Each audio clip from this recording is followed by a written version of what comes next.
Ayan na po ang itak na ginawa ko, ang saklob.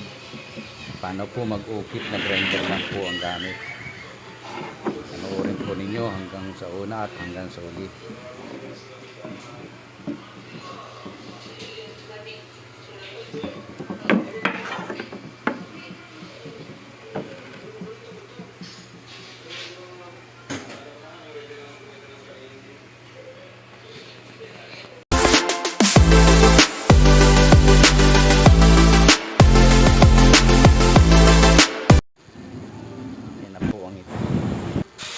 Naka-40 na po at tayo mag-ukit na po. Kitang-kita naman po ninyo, grinder lang ang ginagamit ko pag-design. Ayan po, ang saklob ng grinder lang ang pinag-design. Sana'y nagbigay ito ng idea sa inyo. Ayan na po, pinukit po natin ng gilid. So grinder lang po ang pinag-ukit ko dyan.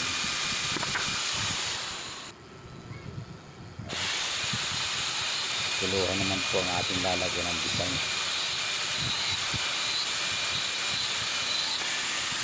Kaya po mahalaga ang grinder sa akin. Yan po ang pinag-design ko sa mga vlog ko. Grinder lang. Nakita naman po ninyo, grinder lang ang ginagamit ko. Ayan po.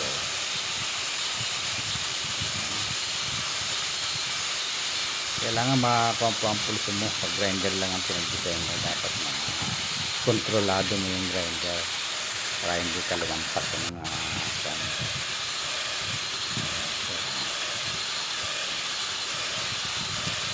ganyan lang po sa simple ginawa. Yan po ang pinagdi-design ko po, grinder lang. Ayan, tapos na po at ating paparnisan po yan. Po, magagawa po pala tayo ng kabayo. Ayan po, may design din pong kabayo. Ngayon na po, kabayo.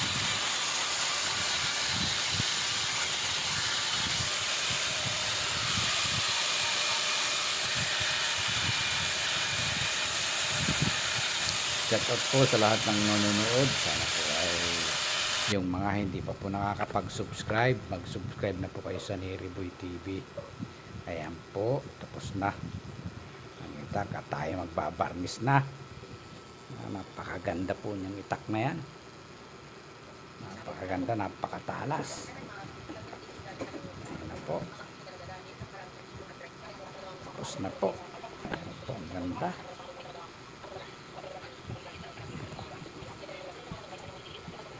Lumang itak po yan, nilagyan ko po ng saklob dahil walang saklob. Ayan na po ang nangyari ngayon. Yan, napakaganda po, diba? Simple lang, oh. Ay design. Ayan na po ang itak ni Neriboy. Na grinder lang ang pinag-design sa saklob. Tingin po natin kung gano'ng katalas ang itak na yan, no? Ayan po, napakatalas po, oh. Parang blade ng talim niya, no? Talas. Kita naman po ninyo sa paggawa ko ng mga ganyang design, grinder lang po ang pinag-uukit ko po. Ayan po. Ayan po, tapos na po. At yung mga hindi pa po nakakapag-subscribe sa aking YouTube channel, mag-subscribe na po kayo. At pindutin na rin po ninyo ang notification bell para updated po kayo sa mga bago kong video. Sige po, maraming salamat po mga kaibigan. Hanggang sa muli po, sana po ay supportan po ninyo ang Neriboy TV.